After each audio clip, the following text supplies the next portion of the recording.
When is the last time you said no to an internal request? If you can't recall, there's a good chance you're a tactical order taker. Being a tactical order taker is fine if you're working the drive-through window at a fast food restaurant, but not so good if you're a manager. The dirty secret about being strategic within an organization is that you're going to say no more often to internal requests that don't support the team's goals.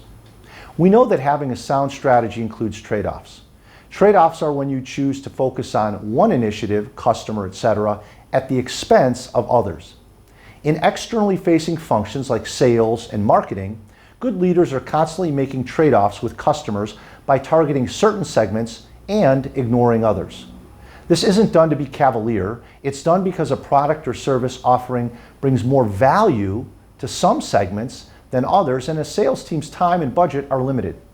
Apple CEO Tim Cook echoes this sentiment when he says, "And we argue and debate like crazy about what we're not going to do because we know that we can only do a few things great.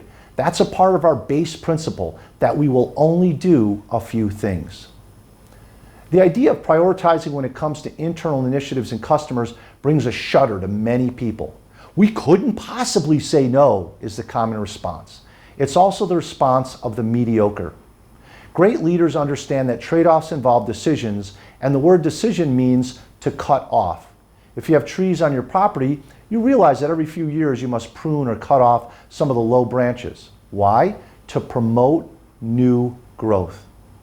The same is true for your business.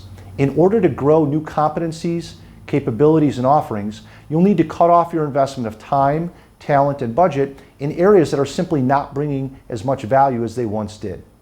Continually servicing other functional areas requesting meetings, projects, or efforts that don't directly support their designated goals is a good example of a lack of strategic discipline. As Twitter co-founder Evan Williams said, "When I meet with the founders of a new company, my advice is almost always do fewer things. The vast majority of things are distractions and very few really matter to your success."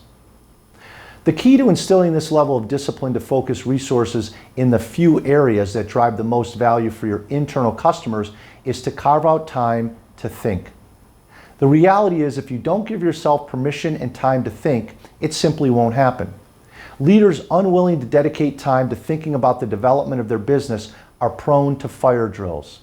The fire drill is when people stop purposeful work that is guided by their strategic plan and rush to take care of something urgent that just popped up. If the urgent issue is also important, then naturally it should be taken care of. Unfortunately, many fires are urgent but unimportant. Yet they still get lots of attention, which wastes valuable time, people, and budget. Accomplished leaders understand that strategic thinking drives effective resource allocation and eliminates fire drills. The 3 disciplines of strategic thinking provide a framework for inspiring thinking on a regular basis. The 3 disciplines can act as a guide to elevate one's thinking out of the day-to-day tactics. Number 1, acumen, generating key business insights. Number 2, allocation, making trade-offs with your resources. And number 3, action, staying focused on the important, not the urgent. Being a true strategic partner to the rest of the organization requires leaders to make trade-offs, avoid fire drills, and generate new insights. Saying yes to every request that comes through isn't leadership, it's tactical order taking. Doing the same things in the same ways as all the other companies in your industry is the very definition of mediocrity. Excellence requires deviation from the norm. Continually developing unique value should be at the heart of your strategy. What are you and your team doing differently that's bringing new value to the organization?